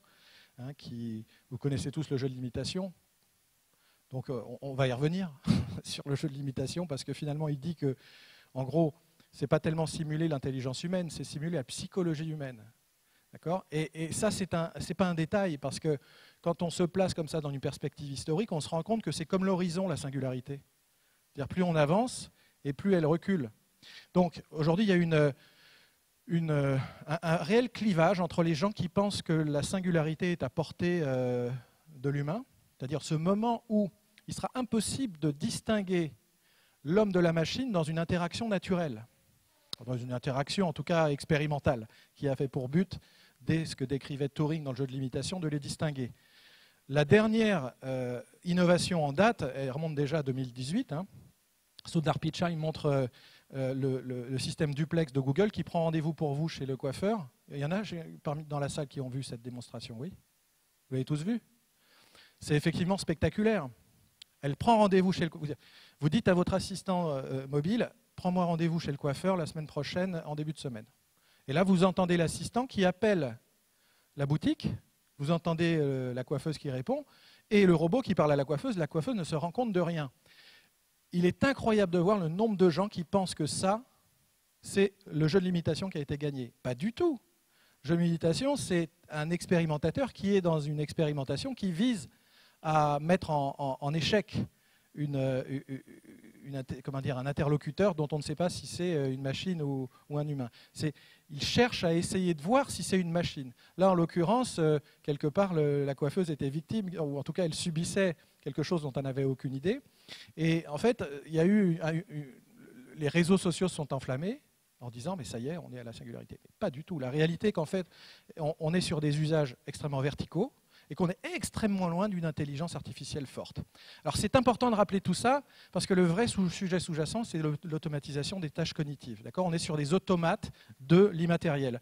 Un peu comme dans la révolution industrielle sont arrivées les machines, et après on a eu les chaînes de montage. Et c'était passionnant de vous entendre et de vous écouter ce matin, parce qu'au final, le sujet, c'est en médecine, est-ce qu'on a envie de se retrouver sur une chaîne de montage, avec des robots qui font tout automatiquement, etc.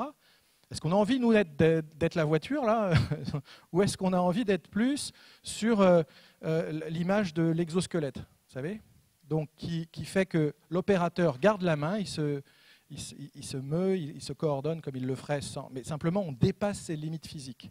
Là, l'idée peut être de dépasser les limites cognitives de l'humain, tout en lui laissant la main sur les compromis, l'écoute, bref, la perception et le traitement d'informations qui ne seront probablement pas, ou dans très longtemps, dans les données, que seront traitables par la machine. Alors, juste une slide pour justement replacer Babbage ici. Ça, c'est en ordonnée le nombre d'opérations, c'est une échelle logarithmique, bien sûr, qu'il est possible de faire pour 1 000 $. Alors évidemment, il y a une progression historique, on a la ligne de temps en X, et on voit qu'ici, en ce moment, enfin actuellement, à peu près, dans ces eaux-là, on est à 100 milliards d'opérations par seconde pour un investissement de 1 000 $. 1 000 $ qui, à l'époque de Babbage, correspondait à 10 opérations par seconde. C'est une dimension supplémentaire à celle de la loi de Moore, qui est généralement la puissance et la miniaturisation. Et une autre chose intéressante à voir, c'est que si on se place dans l'équivalent de puissance de calcul d'un cerveau humain, ce qui n'est pas le cas aujourd'hui, sur les plus gros processeurs, pour un équivalent de consommation d'énergie de 20 watts du cerveau humain, on est en puissance de calcul avec les technologies actuelles, les technologies de microprocesseurs, on serait à 20 mégawatts. Donc on voit bien que là aussi, il n'y a pas seulement une dimension ontologique à la question de la singularité, il y a aussi une dimension énergétique. Bon, simplement une slide pour couvrir la diversité des usages qui vont de simplement accéder à la donnée pour voir ce qui s'est passé, essayer de comprendre comment ça s'est passé avec des tests statistiques notamment. Ça, c'est l'essentiel du marché de la business intelligence. Là, le front d'innovation où tout le monde se livre la bataille aujourd'hui sur la prédiction. Tout le monde essaye de prédire l'avenir, évidemment. Là aussi, il y a un peu d'irrationnel quelque part. Et puis, il y a tout le marché du prescriptif. Qu'est-ce qu'il faut faire pour faire évoluer le cours des choses, pour infléchir le cours des choses, pour que quelque chose se passe plus, la réponse à un traitement, la guérison, et que d'autres choses se passent moins fréquemment, les complications, les effets indésirables, etc. Et là, bien, le métier, notre métier, et finalement le métier dont il est question quand on met en œuvre de l'intelligence artificielle au service d'experts métiers, c'est commencer par cadrer la problématique, ou même en amont identifier les différents sujets qu'on va pouvoir appréhender avec ces technologies, préparer les données, les enrichir, etc., mettre en œuvre les technologies, notamment d'apprentissage automatique, et puis restituer sous forme statique ou interactive. Et là, effectivement, les questions d'ergonomie, d'usage, d'éthique, d'augmentation de l'humain, etc. se posent. Évidemment, est-ce qu'on cherche à automatiser des décisions, c'est-à-dire ne même pas laisser le choix à un humain de valider quoi que ce soit? Est-ce qu'on parle de décision, là? Je ne sais pas, ça serait intéressant, je ne crois pas. C'est un calcul, en fait. Validation humaine de suggestions automatisées.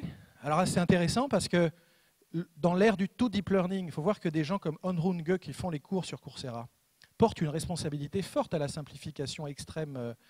Ils disent intelligence artificielle égale machine learning égale deep learning. C'est absolument faux. Il n'y a pas que le deep learning. On va y venir dans une seconde.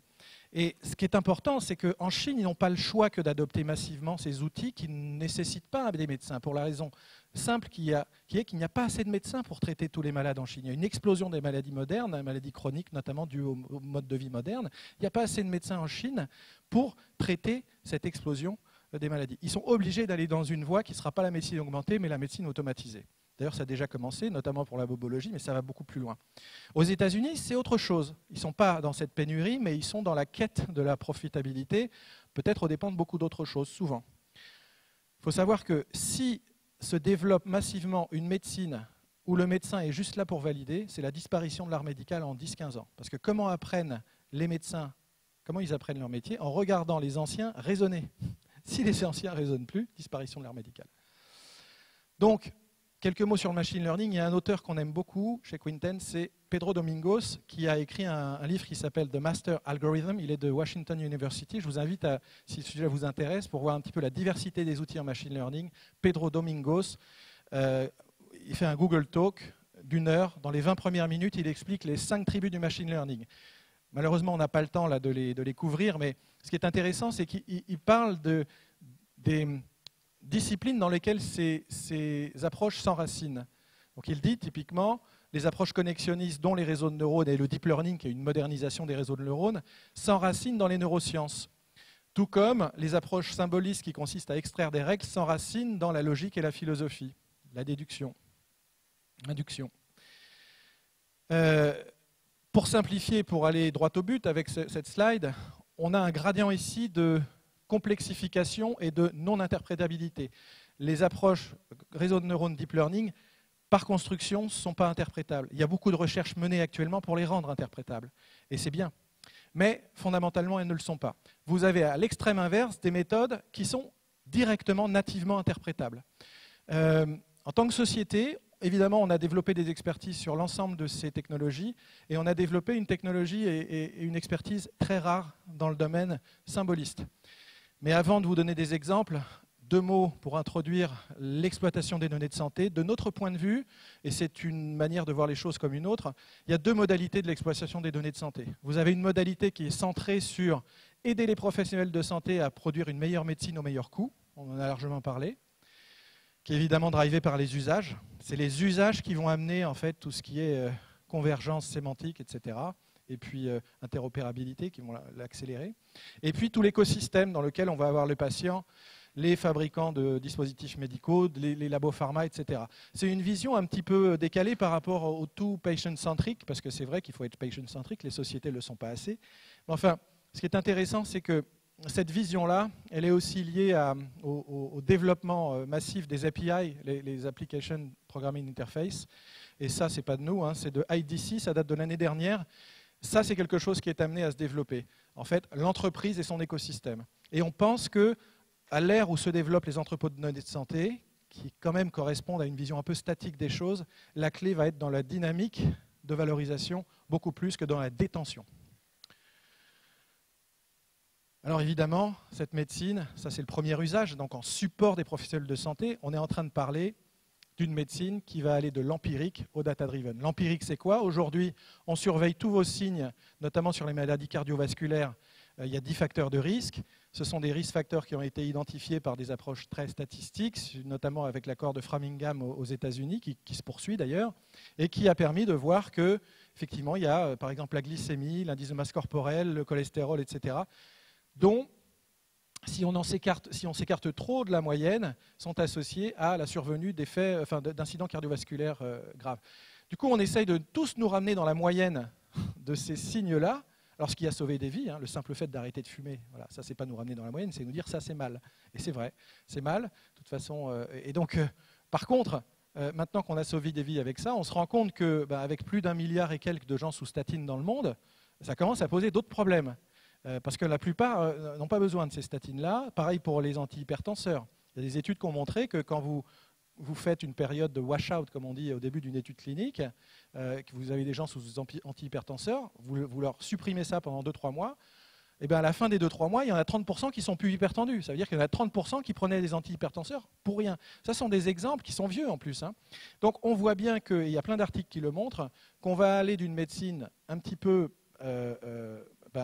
qui est beaucoup moins grossière qu'avant déjà, qui s'est beaucoup améliorée avec ce qu'on appelle l'evidence-based medicine, avec l'arrivée des méthodes statistiques, d'ailleurs dérivées de l'agronomie, pour aller vers une médecine qui sera beaucoup plus holistique dans la donnée, qui prendra même l'exposome, effectivement, mais la totalité, on n'y est pas, hein, parce que déjà dans l'hôpital, avec plusieurs centaines d'applications par hôpital, qui viennent de dizaines d'éditeurs par hôpital, et qui ne se parlent pas au sein même d'un hôpital, donc je ne vous dis pas aller entre hôpitaux, on est très très loin d'une convergence de ça, mais ça va venir, ça s'accélère. C'est frappant d'ailleurs de voir comment ça s'accélère. On est vraiment dans une accélération exponentielle. Et on ira vers beaucoup plus de reproductibilité, d'interprétabilité, d'actionnabilité, grâce à ces outils du machine learning dont on parlait à l'instant. On a lancé une première initiative chez Quinten là-dessus et on s'est focalisé sur les pharmaciens d'hôpitaux dont une des responsabilités est de détecter et de bloquer les prescriptions dangereuses. Avec les technologies qu'on a développées, on est non seulement en mesure de jouer les règles connues, mais vous allez voir, de détecter de nouvelles règles. Et pas seulement des règles d'interaction, mais des règles de contexte clinico-biologique. Deuxième versant de la valorisation, au service de l'industrie de santé. Pourquoi faire? Pour démontrer l'efficacité et la sécurité des produits de santé. Vous savez que de plus en plus, les médicaments, les dispositifs ne seront plus remboursés si les fabricants ne sont pas en mesure de prouver, et ça de manière durable, chaque année, avec le recul en vie réelle, que le produit fait ce qu'il est censé faire et qu'il n'est pas risqué. Dans l'industrie pharmaceutique, c'est très très très ancien cette problématique d'attrition avant même d'arriver sur le marché. On sait que sur 10 médicaments testés chez l'homme, il y en a un seul qui arrive sur le marché. Tellement la manière de développer le médicament est quelque part risquée, avec des profils de patients, avec des critères d'inclusion et d'exclusion qu'on a l'impression de maîtriser pour maîtriser une certaine homogénéité des patients. La réalité des choses, c'est que plus on augmente le nombre de patients, et puis, finalement, moins on est sûr de ce qui va se passer. Parce que l'hypothèse selon laquelle les différentes études sont comparables, les patients des différentes études sont comparables, est fausse la plupart du temps. Donc c'est quelque part extrêmement dur. Il faut jouer beaucoup pour gagner un peu.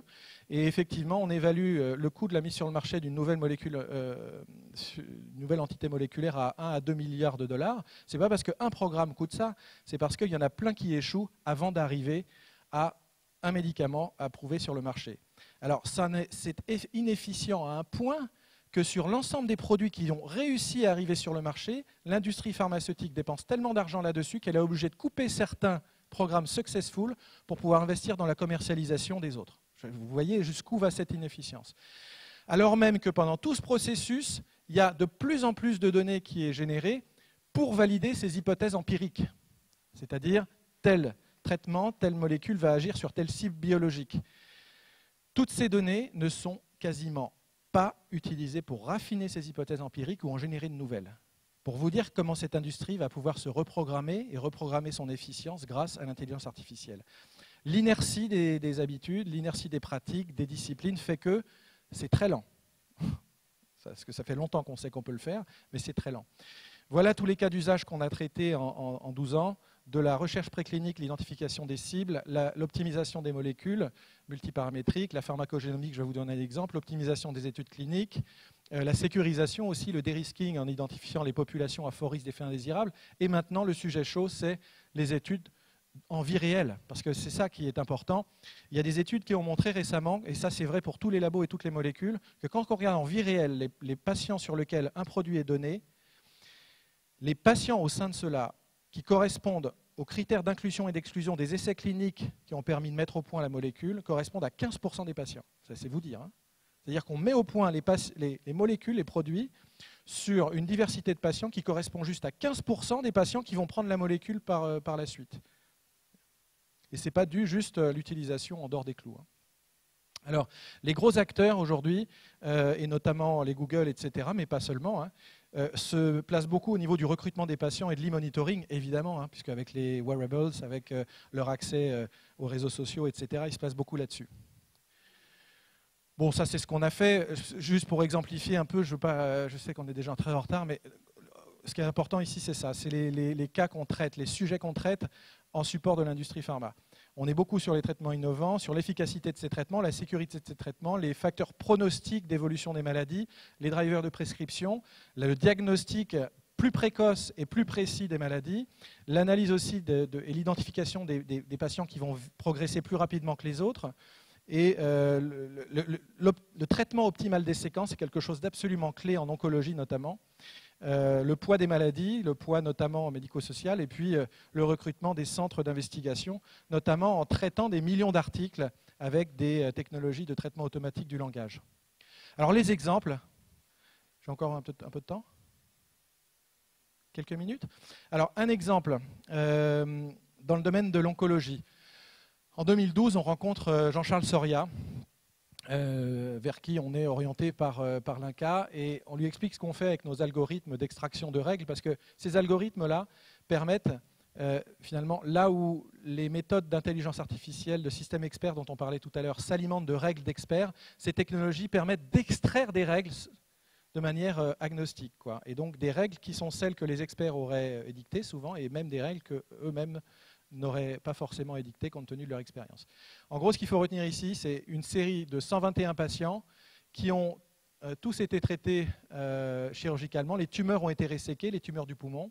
Ils ont tous fait l'objet d'une analyse transcriptomique, donc expression des gènes dans les tumeurs. On avait donc des données sur 121 blocs tumoraux avec l'expression des gènes. La moitié des patients a reçu une chimiothérapie adjuvante, l'autre moitié n'a pas reçu de chimiothérapie adjuvante, et avec un suivi à 7 ans ici, on voit la courbe, non pas de survie, mais la courbe de rechute des patients. T0, la chirurgie, 0 rechuteur, et le temps passe, 6 ans après, 40% de rechuteurs dans les deux groupes. Qu'ils aient reçu une chimiothérapie ou non, 40% des patients rechutent, et ils rechutent au même rythme.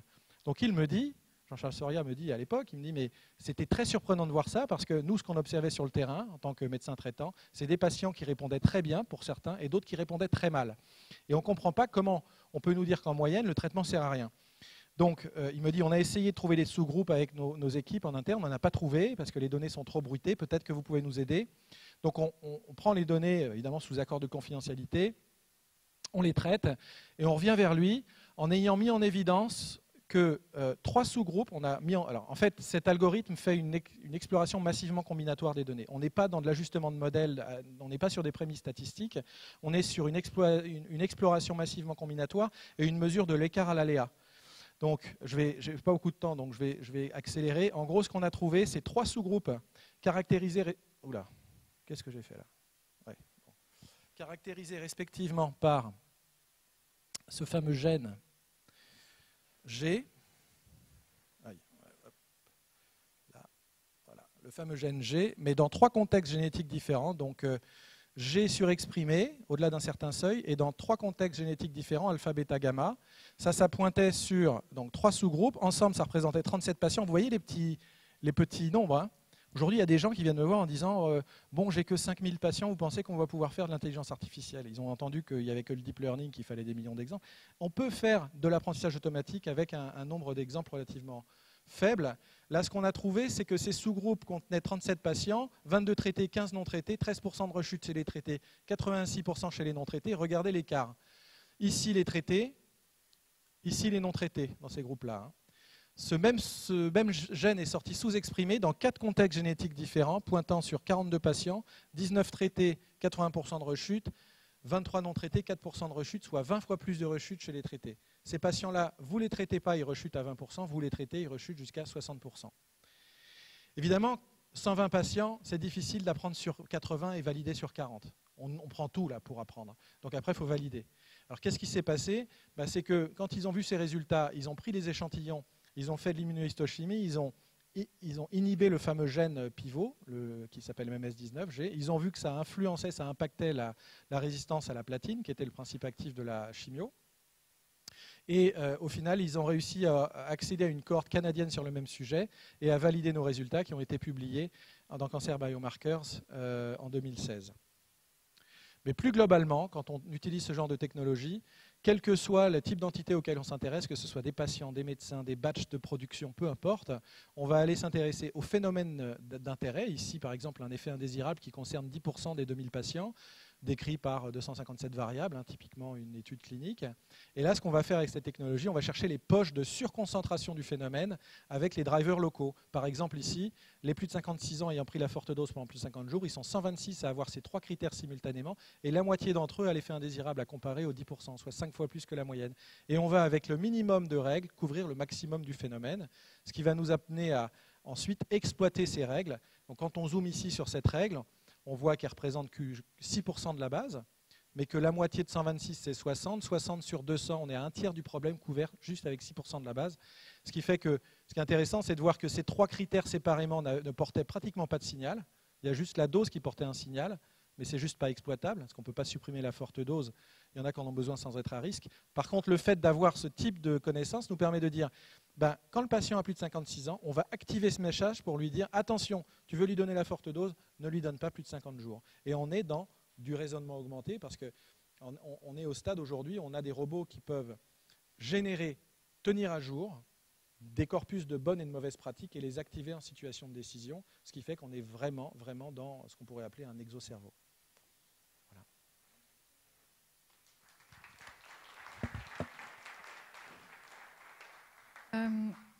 Je ne vais pas prendre de questions. Comme vraiment on est short, on a 1 heure de retard. Voilà, vous pourrez parler à Monsieur Templier peut-être à l'extérieur si vous avez le temps, si vous restez à la pause café un petit peu plus tard. Et nous avons le plaisir d'accueillir Bénédicte Bévière-Boyer sur les aspects juridiques de la bioéthique en santé.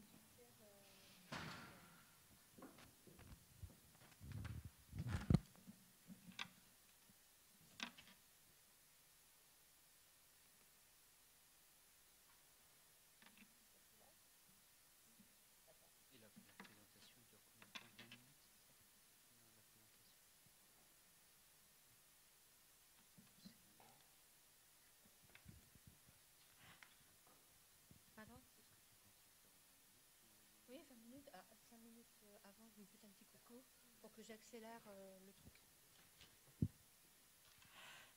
Alors bonjour à tous. Je suis très honorée d'être ici à double titre. D'abord parce que j'ai été invitée par Christophe, pour lequel j'ai vraiment beaucoup d'estime et j'espère qu'on va travailler de plus en plus ensemble. Et aussi parce que mon cher mari, il y a 30 ans, était dans cette école. Il m'en a parlé souvent et c'est la première fois que je viens ici. Donc, un petit clin d'œil. Alors, c'est là.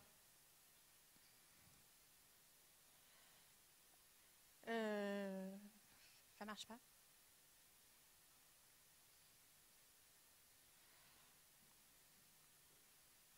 Quand j'appuie comme ça.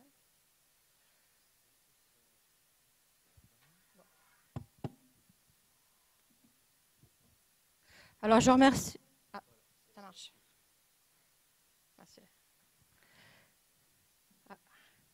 Voilà, donc je remercie vraiment tous les organisateurs.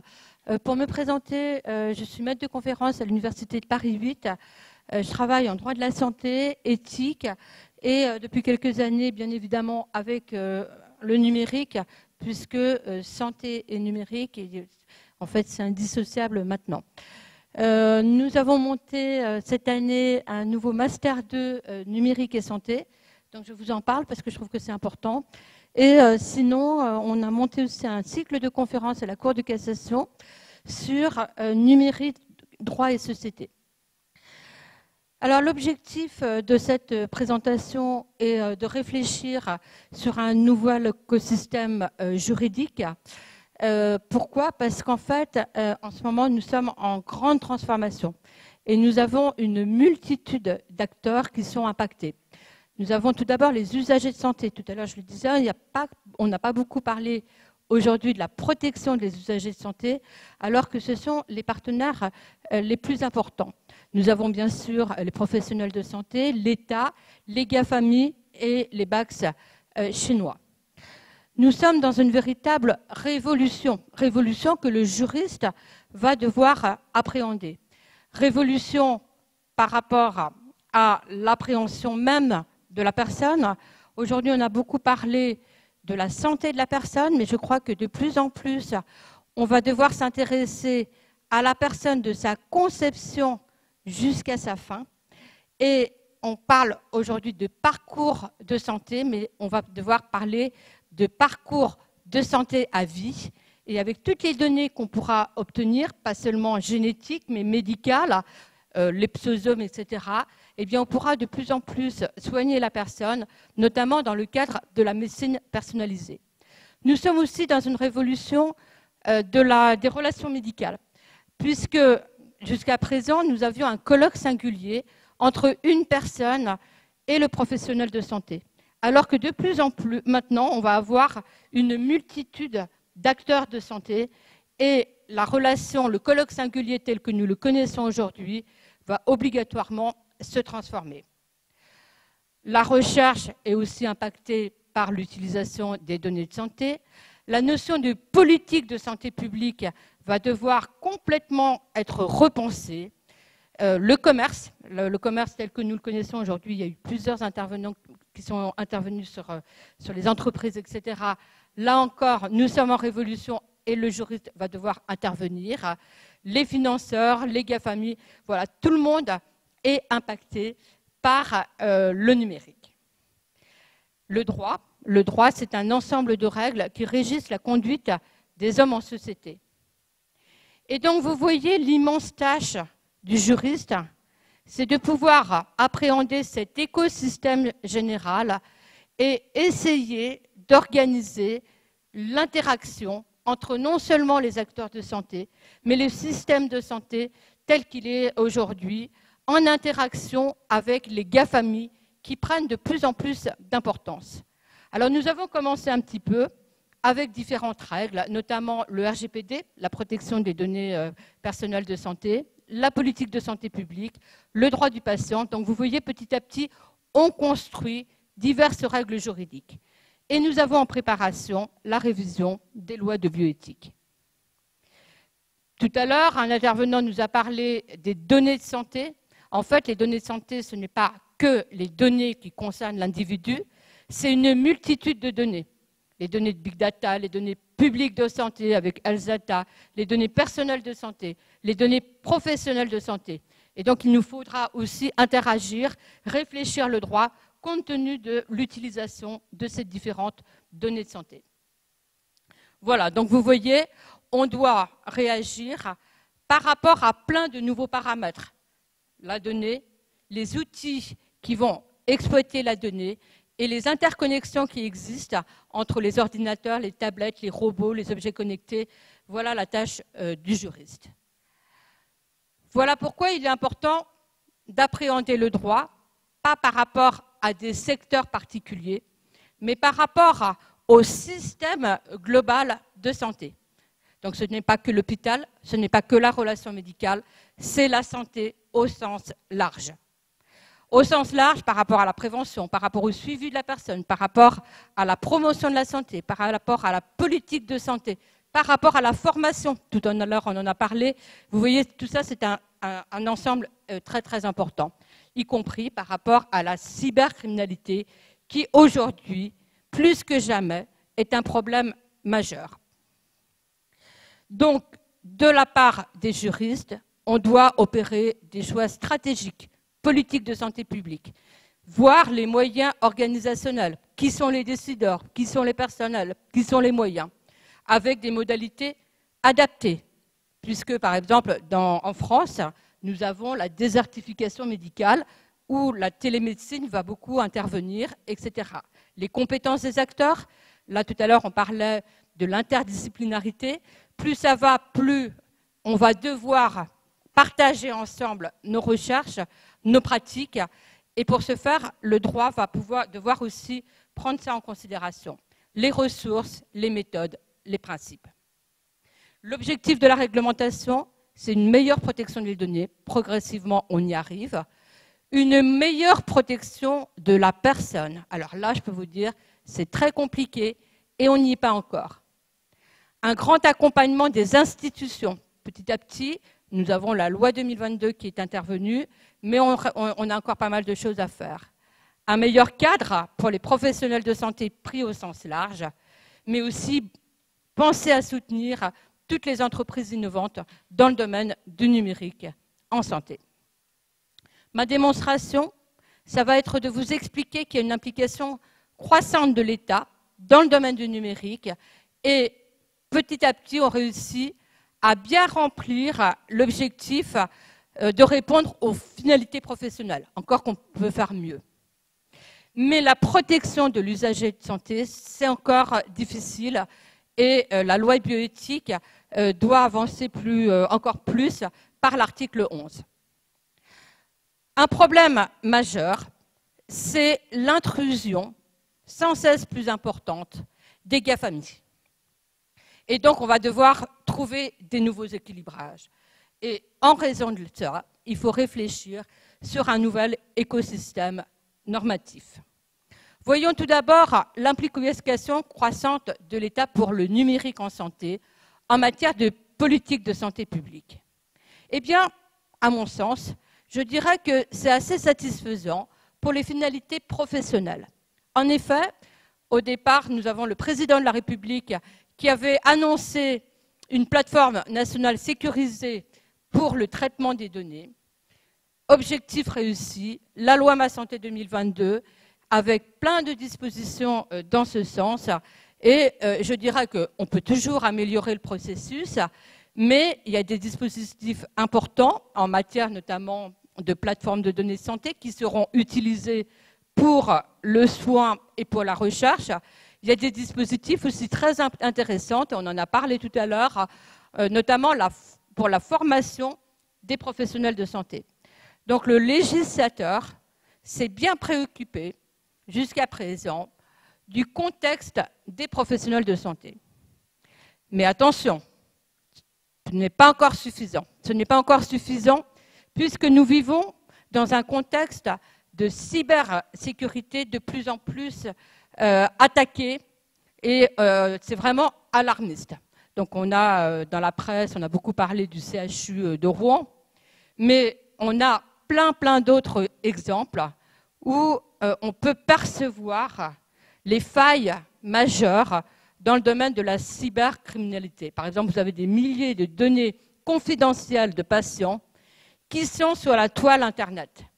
Très important parce qu'il faut protéger les données de santé qui, en principe, sont en notion de confiance entre le professionnel de santé et le praticien.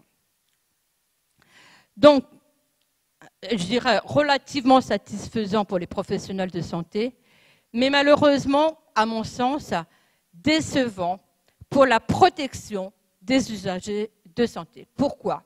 Eh bien, tout d'abord, on a pu quand même avoir quelque chose d'intéressant. C'était une protection des données de santé des personnes relativement satisfaisante à travers le règlement européen des données de santé qu'on appelle le RGPD.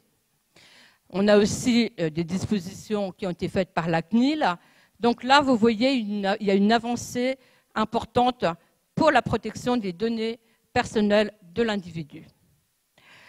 On a voulu aller plus loin. On a voulu aller plus loin par le biais des lois de bioéthique. Et quand il y a eu plein de travaux qui ont été réalisés, des travaux vraiment très approfondis, aussi bien par le Comité consultatif national d'éthique